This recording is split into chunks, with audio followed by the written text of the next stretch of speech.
The second year of my crush on Emily, I decided to let it go. I switched seats, stopped talking to her, and kept my distance. Right around then, a good friend of mine who was pretty much in the same social circle transferred over. Nenah and I started going to and from school together, always hanging out. Someone joked with Emily, "Emily, did Peter finally leave you alone and find a new target? What do you think about that?" Emily didn't say a word, until I dropped out of the club I had joined just because of her. Then she looked at me coldly and asked, "Peter, do rich people like you always do whatever you want, only interested for 3 minutes?" Before Nenah transferred, I was really about to give up on Emily. Honestly, it was a spur-of-the-moment decision. That day, I was by the back door of the club and heard someone joking with Emily. "Emily, why are you studying so hard? Isn't Peter into you? Do you know about his rich family? When he joined, his dad donated a building to the school. Worried he wouldn't like the canteen, his dad built a new one for him with Michelin star chefs. I heard he's an only child. If he likes you, you could skip 60 years of hard work. Yeah, and you always ignore him. Are you crazy? Do you actually hate him?" It took a while, but then I heard Emily's cold voice, hiding her deep annoyance. "Yes, I can't stand him. I'd rather work hard for 80 years than take his easy way out." The room erupted in laughter, and I heard the mocking sounds. I stood silently outside the door for a few seconds, then turned around and left. Honestly, until I heard that conversation, I didn't know Emily disliked me so much. I kept thinking about her tone of voice, full of genuine disgust, trying to figure out what I did to make her feel that way. I admit I liked Emily. I mean, who hasn't had a crush on a pretty, smart girl at school? But I never harassed or bothered her. I just helped her out a bit when I could. The first time I saw her was on the school's honor wall. My dad was dropping me off and saw her picture on the bulletin board. He casually said, "Son, their top student sure is pretty." I followed his gaze and thought of her as a beautiful, smart student. Later in class, I realized we were in the same class. When my dad spotted her, he was happy. He's the type who can talk to a stranger, even a stray dog on the street, for an hour. Embarrassed, I flashed a smile at Emily, apologizing with my eyes. She calmly looked at me. No annoyance at being disturbed, just politely smiling at my dad and thanking him. That moment caught the attention of our homeroom teacher, so they seated us together. At first, Emily and I got along. She'd help me with questions, pull me across the finish line during gym class runs, and even pick up a drink for me from the school store. Sometimes, she would even cover for me when I was reading novels in hiding during class. But after class, she'd say, "Peter, you're lazy and not good at studying or sports. What's your plan?" Then she'd help me study with a cold face. I just always laughed it off, saying, "That's what you're here for, right? My brilliant desk partner. If things go bad, I'll just hang on to you, and you won't be able to shake me off." Emily would just look at me with those beautiful amber eyes of hers, like cat's eyes stones from my childhood. If you looked too long, you'd get lost in them. I'd get all flustered. She'd almost smile, then go back to her usual expression, helping me with my work. Before others knew my dad was the richest guy in the city, Emily and I were just regular classmates doing well together. She became distant when the post about my family's background popped up. The post said my dad donated the new building, and the canteen was built just for me with prices low because my dad paid out of pocket. Plus, a private room in the canteen was always available for me, never used by anyone else.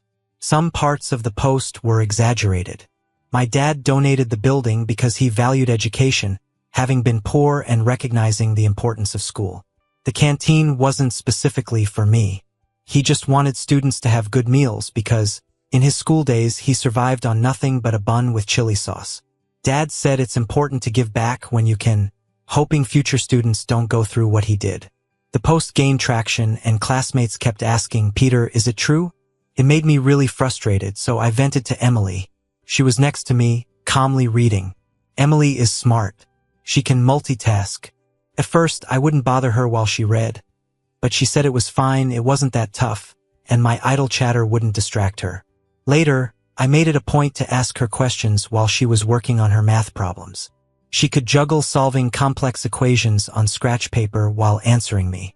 But one day, She suddenly cut me off coldly, sounding irritated. She said, "Peter, can you just leave me alone, please?" My complaint stopped right then and there, stuck in my throat. Honestly, I felt a bit upset at that moment, but after a pause, I awkwardly apologized. "Sorry, Emily. Is the problem really tough? Okay, I'll stop bothering you." However, even when she was not studying, her attitude turned cold whenever I talked to her. Gradually, I started avoiding conversations with her. We ended up in this strange Cold War. We didn't exactly draw a line on the table, but it felt childish. She wouldn't talk to me, so I didn't talk to her either, like a kid's squabble. But since she was already a quiet person, she probably wasn't bothered as much as I was. Things really went south when our homeroom teacher organized a fundraiser for Emily. Before then, I never really knew much about her home life. Everyone wore uniforms, and she was pretty, smart, and carried herself gracefully. It was hard to imagine she came from a single-parent family with a mom suffering from kidney disease, costing a lot for dialysis every month.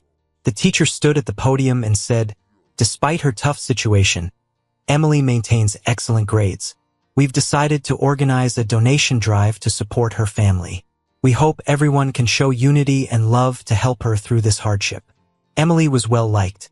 She worked hard, was mature, steady, and good-looking. Everyone went and turned to look at her.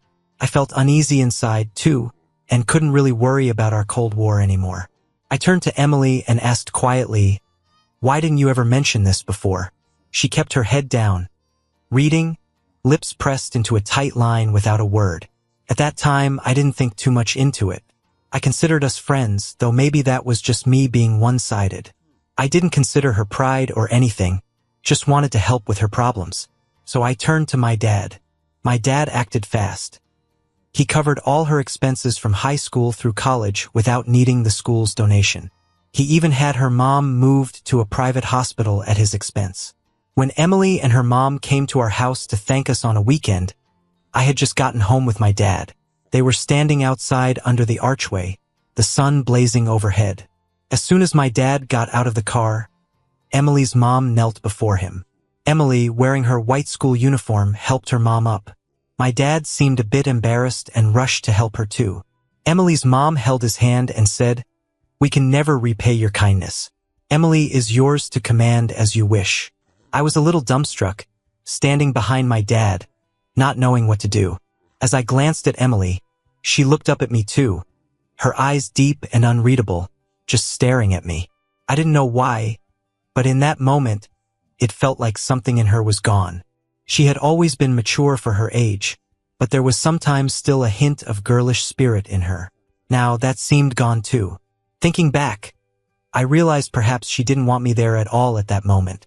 From then on, I tried hard to mend my relationship with Emily.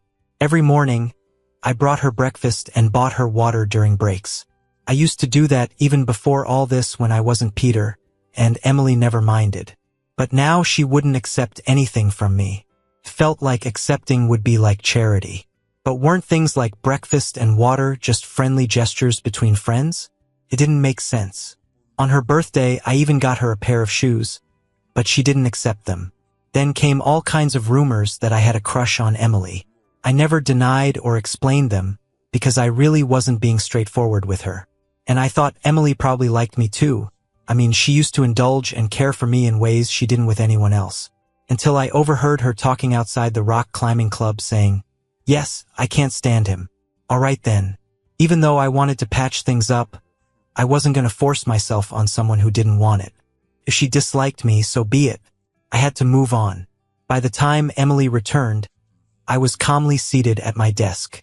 I stopped trying to talk to her after the day her mom thanked my dad. I used to rack my brain for things to talk about daily, despite her coldness. But now I didn't bother anymore. I'm generally easygoing, never really arguing with others. Growing up, everyone said I had a good temperament. But even the calmest mudman can have a temper. When Emily came back and sat down, I shifted slightly away to keep some distance. I sensed her stiffen a bit, probably confused by my action. But I kept my head down, eyes on my book, not sparing her a glance.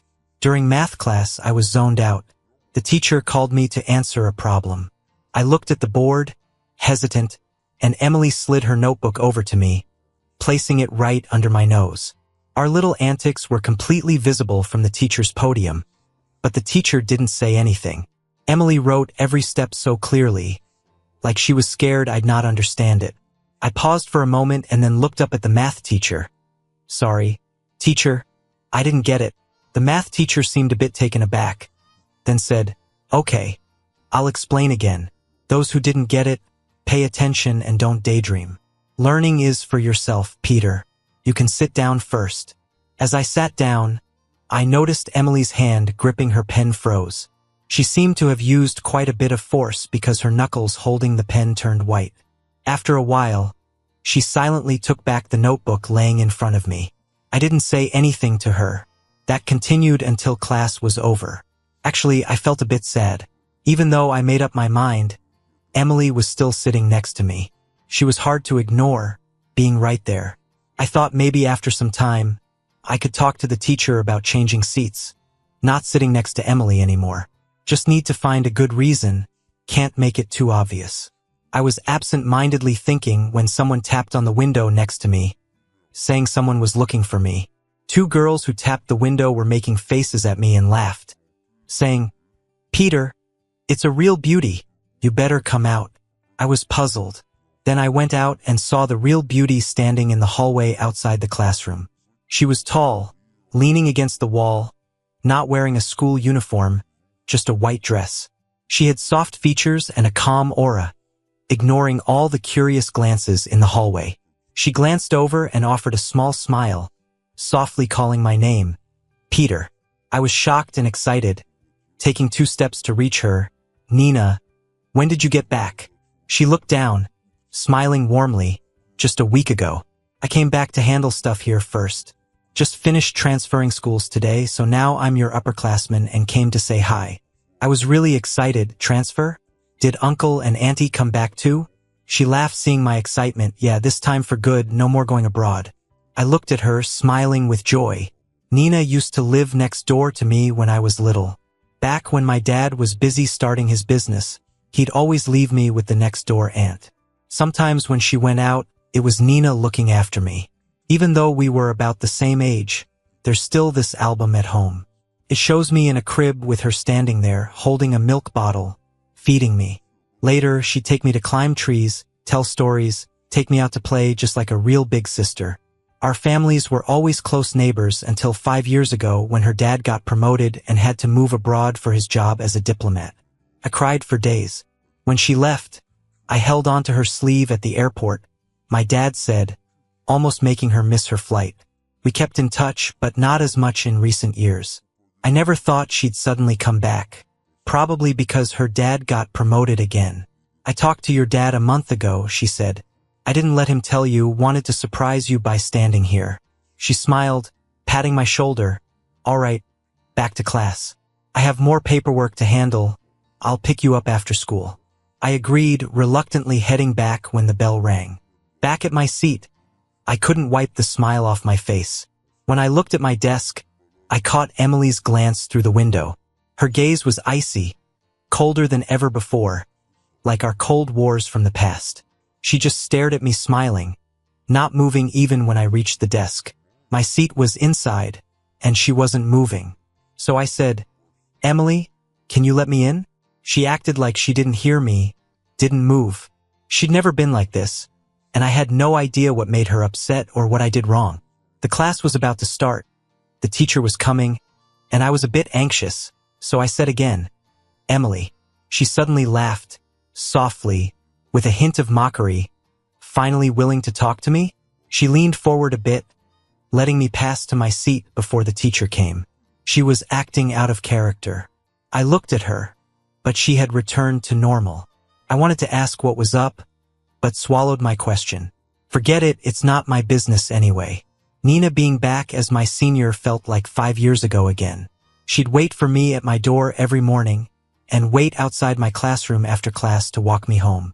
Whenever she waited at the classroom door, the girls would sigh dramatically and tease, Peter, your senior's here again. Some would gossip, "Peter, what's up with you and Nenah?" I'd sigh and explain, "She lived next door, just got back. She's like my sister. Don't fuss about it." But somehow, my explanation made them more excited. "Oh, you grew up together? Nenah's family must be well off then. Pretty and rich, you two are a match made in heaven." I didn't know what to say. Even though I've said countless times we're just like siblings, no one believed me. The pen in Emily's hand snapped in two, with blue ink spilling out, covering her hand. The girls around looked at each other, and the teasing quieted down until Emily said expressionlessly, "Excuse me, I need to wash my hands."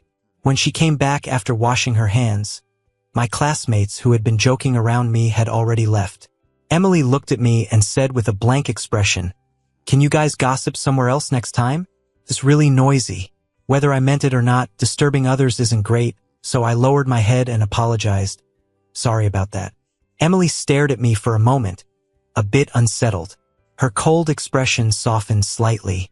She seemed like she wanted to say something but didn't know how. I could feel her staring at me, deep in thought. After a pause, I gathered the courage to say, "It's not good if we're disturbing your studies every day, Emily. I'll talk to the homeroom teacher about changing my seat." Her brows, which had relaxed a little, slowly hardened again after hearing that. She looked at me coldly and said, "Do whatever you want." The next day, I changed seats. The teacher was concerned and asked if I had a falling out with a classmate. I explained it was to avoid disturbing Emily's studies. Emily is like a prized treasure to the teacher, especially when it comes to her grades, so he agreed quickly. He asked me where I wanted to sit.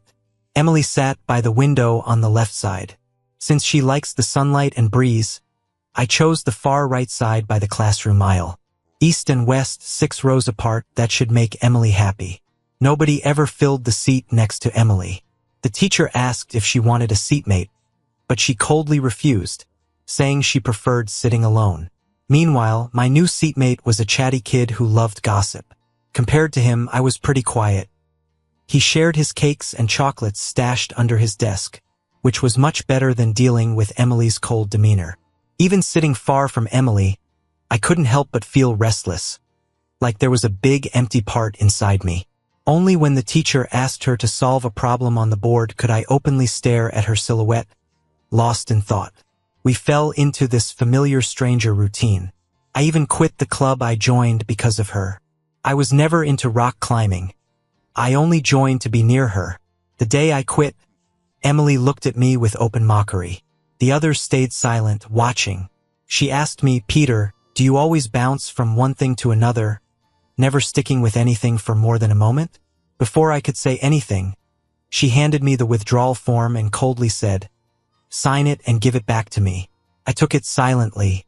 After that, we had no interaction left. Time passed, and I healed a bit from the sadness, getting back to my easygoing, carefree self, until Henry transferred to our school. Henry was recruited from another school just for us. The first time I saw him, he was standing on our platform introducing himself. He fit the typical smart kid image perfectly, with neat hair and a confident aura. After his intro, he looked straight at Emily, smiled, and said, "Emily, long time no see." It made my heart tighten unexpectedly. Henry became Emily's new seatmate. They must have met in competitions often and shared a lot of interests, explaining their familiarity. Between classes, I'd glance over and see them quietly discussing something. Sometimes Emily frowned. Other times she had a small smile on her lips. When Henry came, there was a statewide exam. The class placed bets on who would rank first, Emily or Henry. When the results came out, Emily won, but the gap was less than 20 points this time. In the past, she was ahead of second place by over 100. They were nearly perfect in all sciences. Their scores were posted in the classroom. With so much curiosity, even the teachers pre-graded their exams before anyone else's. The rest of the class received their exams the following day. Emily, as the math representative, handed them out. Mine was among the ones she distributed. When she reached my desk, I felt her pause. Then she placed my test down, showing lots of red marks and a big 68 out of 150. I've never cared much about grades. My dad only hoped I lived a happy, carefree life. But staring at that 68, I suddenly felt embarrassed, especially since it was Emily who saw. To confirm, she mocked me, saying, "Peter, are you planning to go to college with scores like these?" It was the first time she spoke to me since we stopped sitting together. I silently folded the paper and tucked it in my book, clearly not wanting to talk. Yet, she stayed and added, "If you don't understand something, you can ask me." She explained again, "My uncle sponsors me. You can ask for help if you don't get something." I stayed silent. Emily got frustrated, her tone sharper, playing around and not being ambitious. "Peter, are you just planning to rely on your dad forever?" I finally looked up, the first time being actually upset. "What does it matter to you, Emily? How I live or who I rely on has nothing to do with you. Why do you care?" She paused, her eyes dark as ink, looking deep into mine, and there was a hint of disappointment. Then, without a word, she just walked away. On the way home that night, I stayed quiet, absent-mindedly kicking stones. Nenah asked me if I was upset. I shook my head, saying no. Then she asked what my plans for the future were. I looked at her blankly. Nenah smiled at me and said, "I'm planning to study abroad. Peter, after the exams this year, I'm leaving. I've suggested to your uncle if you come with me, I can look after you until you graduate." She paused and gave me a gentle smile, then patted me on the shoulder and said, "Peter, the college entrance exam might not suit you. Your uncle thinks so too, but just hasn't mentioned it yet. Think about it." I felt a bit down and asked her, "Nenah, am I really that bad?" She laughed. Her hand rested gently on my shoulder, patting it softly. "Of course not," she replied, looking at me seriously, not dismissing me at all. "Everyone has different skills and strengths. Peter, yours just aren't in studying." I sighed. I went to discuss it with my dad. He did have that thought. He'd originally been uneasy about me studying abroad alone, but with Nenah there, he felt more assured. I felt a bit lost and uncertain. My dad said, "Of course, it's mainly up to you to decide. Honestly, I'm reluctant. Whether you do well in the domestic exams or not, I can get you into a good university here. But sometimes I wonder if I should let you go out to be independent for a bit." He sighed wistfully. I knew what he left unsaid. He worried about what would happen if he weren't around anymore to take care of me. I said, "Let me think about it, Dad." That night, I tossed and turned in bed, unable to sleep. Before I finally drifted off, I remembered what Emily had said. Messing around and not being motivated. "Peter, are you planning to rely on your dad forever?" So, over breakfast the next morning, I told my dad I wanted to give studying abroad a shot. I wanted to gain experience, become independent, and embrace new things. Dad was a mix of sadness and reluctance, but more than anything, he was pleased. I began preparing to apply for schools and for the procedures to study abroad. I didn't tell anyone about this. Honestly, I'm not great at handling farewells. Though I'm generally carefree, I get a bit at a loss facing goodbye sadness. I managed both classes and paperwork, just going to the teacher's office a bit more often. By the time everything was ready, I had barely any time left to prepare. Sometimes I foolishly thought about leaving without telling Emily. Maybe one day when she finds out I've quietly gone abroad, she'd regret it, feel sad and hurt. But thinking about it more, she did care for me at first. I did consider her a friend, too. Leaving without a word seemed a bit, well, rude. I imagined if the roles were reversed. Even with things not great between us now, I'd probably feel sad if Emily left without saying anything. So as it got close to the time for me to leave, I finally decided, the night before leaving, to go back to the classroom during lunch break. Emily usually napped there then, but when I got there, she wasn't alone. Henry was there too. They each held a piece of chalk, standing side by side in front of the blackboard, covered with math formulas, discussing something intensely. Henry was writing furiously, and in his excitement, he didn't notice his footing. When he stumbled, Emily said careful and pulled him towards her by the arm. They were really close. I watched from the hallway window, seeing Henry's face turning red. After a moment, Emily let go of his arm and turned her gaze away, calmly asking, "Are you okay?" Henry shook his head. Even I, an outsider, could feel the tension. After a brief silence, They returned to discussing the problem on the board with mutual understanding at the same time. I paused, quietly backing away. I realized she probably didn't notice why I'd been visiting the teacher's office so much or that I took leaves. She had a new desk buddy, new friends. They matched each other well. So it didn't matter. I turned and left as quietly as I'd come. When I returned home, it was 9 years later. Honestly, when I left, no one thought I'd stay abroad for so long. Dad's idea was just to get a good degree from a better university overseas. When I came back, if I liked, I could take over his business. If not, I could find something I enjoyed, like opening a store. Basically, he just wanted me not to idle away. But after 2 years in high school abroad, I got into Columbia University, not through exams though. In the university, I met many people who weren't great in academics but excelled in different areas. I started doing niche art exhibits because of a friend whose family struggled financially. The steep tuition and living costs nearly left him with nothing to eat. But his paintings, they were amazing. Bold and colorful, abstract lines, and strange expressions. Then a spur-of-the-moment idea hit me and a few friends. We found a venue and held a small art show for him. We picked the art, promoted it on social media, and surprisingly, it gained some buzz. Some of my friends' paintings even sold for decent prices. After that, a few friends and I started with galleries and art investments. We'd discover up-and-coming, lesser-known artists, help publicize and hold exhibitions and auctions for them. The value of art often rises with the story behind it. We'd buy potential pieces, repackaging them, then sell them for at least 10 times more. The scale wasn't all that big. There were good and bad results, but overall it wasn't too shabby. By my junior year, I was making enough to fully cover my living expenses for that year. That gave me a huge sense of accomplishment and satisfaction. After graduating, I started an art investment company with a few friends. I spent another 2 years abroad. All in all, I didn't need to ask my family for money anymore. Then came the time when my dad kept urging me to come back soon. When I first went abroad, I missed home and the food in China every day. Back then, my dad always encouraged me to hang in there. After I graduated, he started pushing me to return. But I couldn't leave the projects I was working on with like-minded friends, so I kept postponing the decision month after month. But lately, when I called my dad, he didn't mention coming back as much.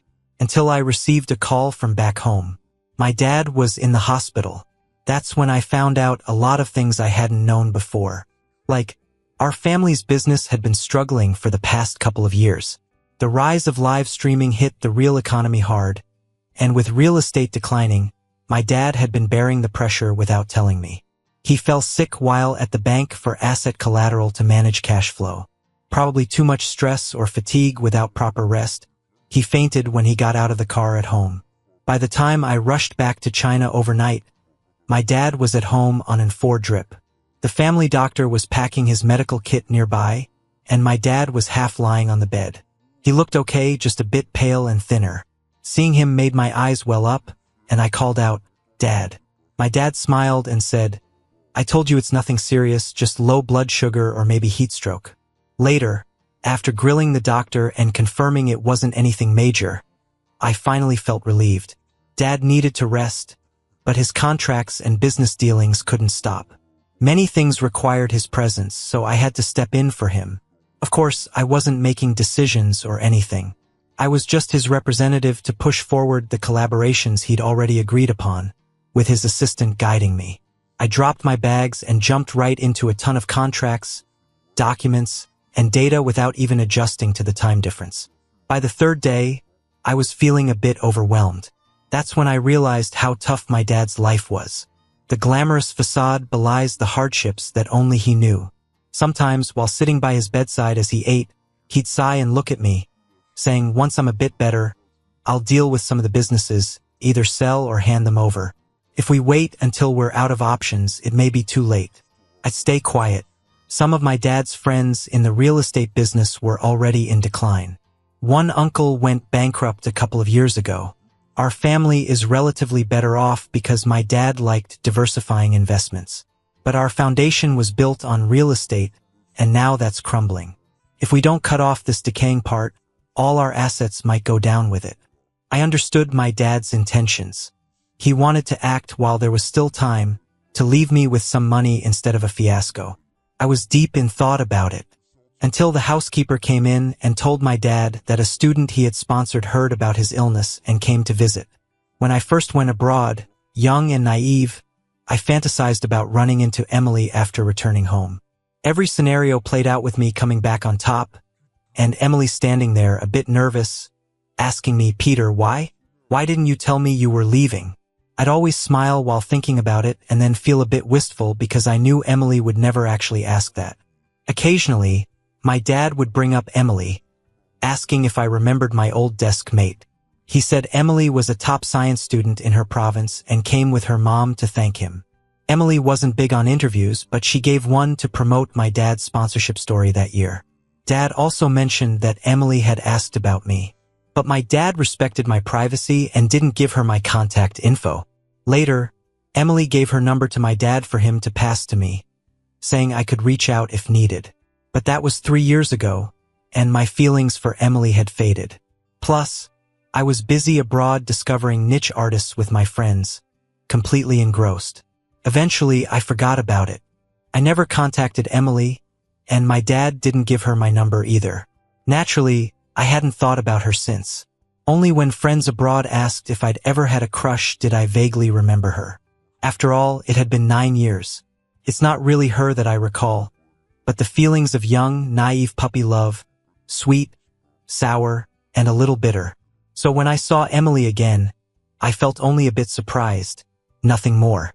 She followed the housekeeper inside. 9 years apart, she'd changed a lot. Her once youthful, handsome features had matured, but her eyes now carried a cool, detached vibe. The sharp, proud, and aloof air she once had was more subdued. Her whole demeanor had become more introverted and refined. I knew a bit about her since I kept up with the news. I knew she went into digital economics after college, a mix of AI, big data, and chips. I wasn't too savvy about it, but I'd seen her name on China's top 10 young rich list. She was the youngest but ranked near the top. She looked lost in thought, so I greeted her first. I smiled, standing in the middle of the living room, looked at Emily and said, "Emily, long time no see." She paused, but for some reason, she didn't look my way.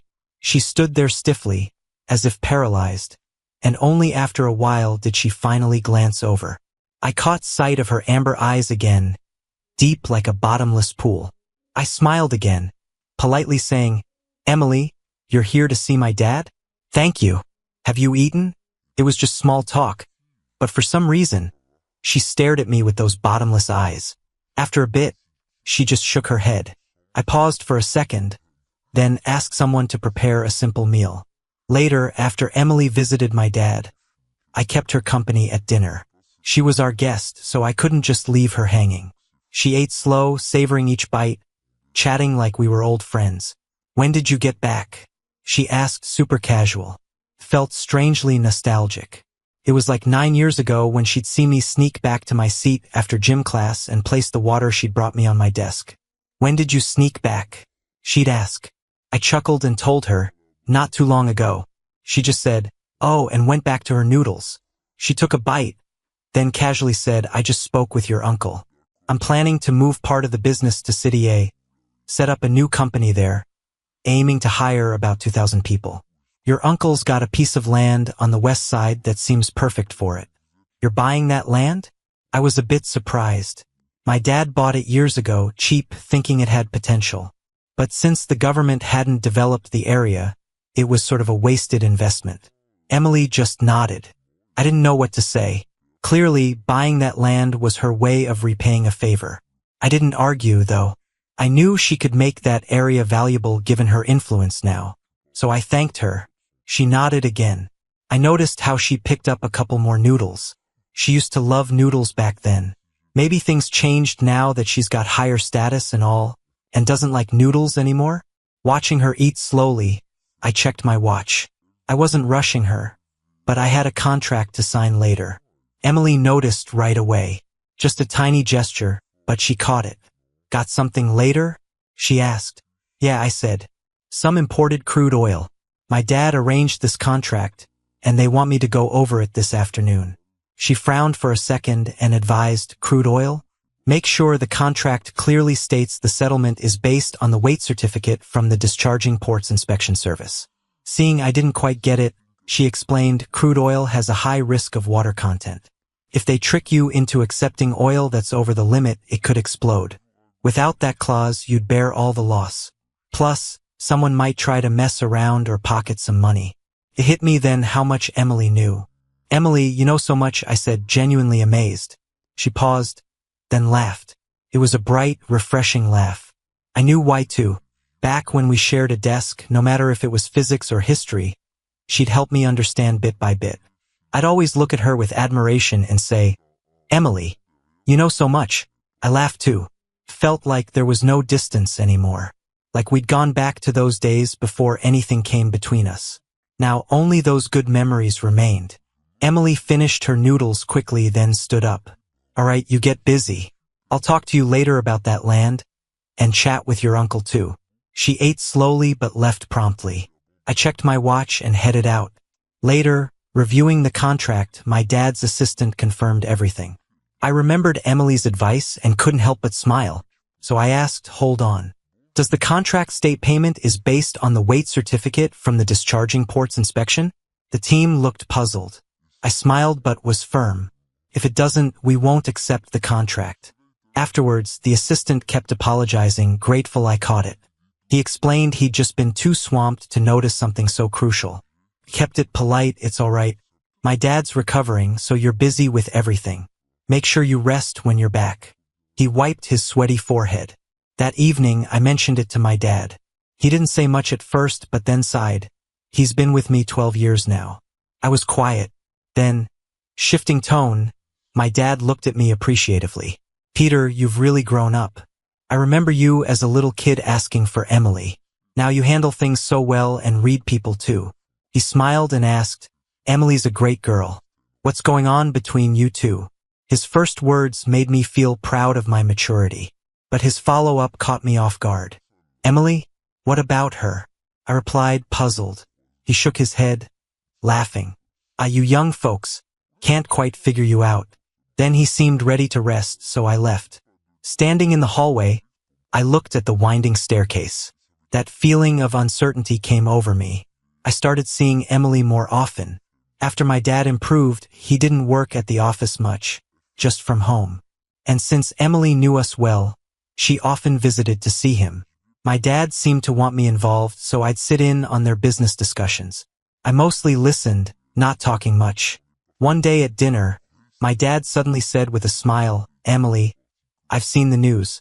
Your company's making big moves lately. Busy as you are, how do you find time to personally oversee that piece of land in the West? I instinctively glanced at Emily.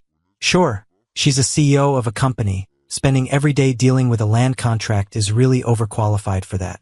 It's like a CEO switching to logistics admin. Emily paused for a moment, but quickly replied without changing her expression. It's the foundation of a new project, so I need to make sure it's flawless. My dad smiled and said nothing. After the main framework of the contract was set, I had to handle the finer details. Emily was generous and didn't haggle, even offering to buy at 40% above market price. My dad knew Emily was repaying a favor, but in the end, he didn't take the premium. Instead, it was turned into stock options in Emily's company written under my name. Because of this, I often interacted with Emily. Emily was quite different. In school, she was quiet. I'd say 10 sentences, she'd say 1. Yet now, I frequently receive messages from her. Strange things she saw on the road, business banquets she attended. Even when she went abroad on business trips, she'd tell me. Sometimes, she'd even send me her dinner or gym updates. Eventually, I couldn't hold back and asked her, You're at the top of China's new rich list. Aren't you too free every day? There was a long pause. Then she replied with 6 dots. Fair enough, returning the favor. I'd occasionally share some of my daily life with her. She usually responds quickly. If it takes more than an hour, she'd explain what she was doing. I think I might know her daily schedule better than her assistant. Later, she invited me to a private gathering at her place. All familiar friends, and asked if I wanted to join. I had time, so I went. Emily's apartment was not what I expected. I've been to many of my friends' homes. Most are decorated to match their worth and taste. Emily's was big, but you could tell everywhere that there wasn't much time spent on it. When I arrived, her friends were already there. I recognized some as partners in Emily's company. They all smiled knowingly at me and said, "Finally, we've seen the real Peter." I pretended not to understand. I also saw a familiar face, Henry. He was sitting in the middle of the sofa, face just as refined as the first time we met, smiling and tilting his head at me, waving and saying, "Peter, long time no see." I paused and smiled back. Emily probably heard us and came out wearing an apron, knives in both hands. She smiled when she saw me and after greeting went back to chopping. This private party wasn't what I imagined. A bunch of young big shots getting hands on wrapping dumplings. Maybe that's how they distress. I don't get it, but Henry was clearly used to it. He smiled and told me, "Don't worry, we don't need to do anything else. Just help wrap dumplings in a bit." I nodded, sat next to him. As soon as I sat down, Emily shouted for me from the kitchen. I helplessly smiled at Henry and with his meaningful gaze, went to the kitchen. Emily stood there confidently, ordering me to wash veggies, beat eggs, and soak glass noodles. I just stood by her, quietly washing Napa cabbage while she chopped meat ambitiously. Occasionally glancing sideways, I could see the beautiful lines of her profile. She smiled, asking, "Is it nice to look at?" I was momentarily confused, so she asked again, holding her smile, "Is it nice?" I nodded, saying, "It's nice. Weren't you voted as the modern single youth's most desirable new age woman online?" Then, after pausing, I added with a smile, "You were number 1. Aren't you touched?" She seemed to pause before saying, "Not really." While washing greens, I looked at her puzzled. "Not really?" She kept chopping. "Not really." I paused and softly said, "Isn't Henry quite good?" Her chopping hands paused, turning to look curiously at me. She said, "We're just friends, plus he married Lucy right after college. The one you saw when you came in, the one who said they finally saw the real you." Then she asked, "And you? Where's Nenah?" I said, "Why should I tell you?" She laughed, the strength and sound of her chopping noticeably louder. She said, "I know even if you don't tell me. I saw her wedding pics on your Instagram a year ago. You were the best man, smiling like a flower." I was curious. "How did you know my Instagram?" She pursed her lips, refusing to answer, chopping forcefully away. "All right, don't tell me then. Let's see how long you can keep quiet." I'm not in a hurry. After eating dumplings, everyone bustled to clean up, while Henry and I lay on the couch patting our stuffed bellies. Henry suddenly winked at me, asking, "Peter, want to check out Emily's collection?" I got interested. He led me to Emily's study. Before entering, he seemed to remember something and explained, "Don't get me wrong, we know around here because we often have meetings here." He pointed to the whole chalkboard covered in chaotic data that I couldn't understand, saying, "Emily's place is like a pigsty, perfect for brainstorming." I laughed. Emily's collection wasn't much, just some trophies and certificates she won, and lots of her award photos and signs of her growth. Henry pulled out a photo album, flipping through it with me. I suddenly paused in the middle, seeing a photo of Emily standing in front of Columbia University, looking expressionless, her eyes cold, but faintly sad. Henry stared at me, lost over that photo, then checked the doorway, afterwards turning to me, saying, "That was sophomore year. Emily got accepted for a week-long exchange at Columbia." He paused, voice serious, telling me, "She went there looking for you, Peter. I thought she'd find you, but for some reason, since she came back from the States, she's been down for a long time. Maybe she didn't find you, or maybe she found you and you turned her away. Honestly, I never really liked you. You didn't even tell Emily you were leaving the country. I feel like you never really saw her as a friend. But Emily would always say it was her fault. She said she pushed you away out of youthful insecurity and poverty. This is her problem. Over the years, many men have liked her, but she's always seemed distracted. When we graduated high school, she topped the science exams, and we all celebrated her success. I remember the restaurant we were in had a world map. Everyone was in high spirits, but she stood in front of the map, sighing, and asked me, "Henry, how far is it from City A to Manhattan, New York? Can I ever catch up?" The first time I saw Emily smile like that was a year ago when your sister got married.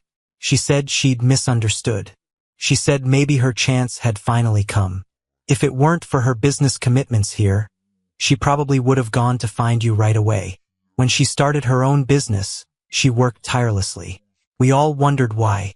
She said she was like a summer cicada, and the boy she liked was a bird flying to places she couldn't reach. She could only work really hard to match its journey. I was stunned listening to her.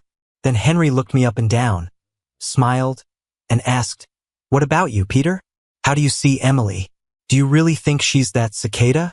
What do I think? Honestly, I'm bewildered. I had no clue there was this whole story behind it.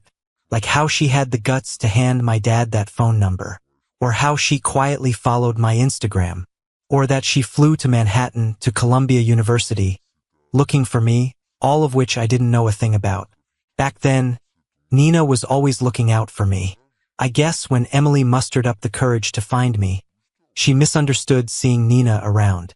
But there are things I do know, like how she came to see my dad the moment he got sick. She's at a whole other level now with a promising business potential in the market, and the banks respect her. Or how she pointed out issues with my contracts, helped my family with our land issues, and meticulously updated me on her schedule, pulling me into her social circle. When Henry and I walked out of the study, Emily stood up and looked at me nervously, asking Henry, "What were you showing him?" Henry, still cheerful, said, "Oh, just some of your embarrassing moments." Emily laughed. She carries herself confidently now, with a sense of control and composure I'm familiar with. She sat back on the couch, laughing. "Show me too then. I can't remember anything embarrassing." Everyone laughed. In the midst of that laughter, I watched Emily. Her features are delicate, with a faint smile. I softly called out, "Emily." She quickly turned to me, with her tiny reflection in her eyes, and gently replied, "Yes?" I smiled, not saying anything. My heart felt full, but not in a dark way. It was like my whole heart was floating in water, an unreal feeling, with mixed emotions of sentiment, bitterness, heartache, and regret. But that's okay, I thought. It's okay. Things are different now. We've got plenty of time, her and I. I glanced at Emily by my side. She was listening to someone else talk, but she was absent-mindedly peeling a macadamia nut. It's my favorite nut, but I always find peeling it a hassle. I watched her. Sure enough, after peeling it, she instinctively handed it to me on her left. I took it from her palm and watched her naturally go for the next nut. A habit from freshman year she still hasn't shaken. I chuckled and popped the macadamia nut in my mouth. I thought, it's okay. Emily and I have plenty of time. I've made peace with the Emily who, in our youth, pretended to dislike Peter out of self-respect. Because I equally disliked the person she became who pushed me further away. We're even. We've got time to take it slow. Everything's still possible. The storm from our youth has only just begun to howl today.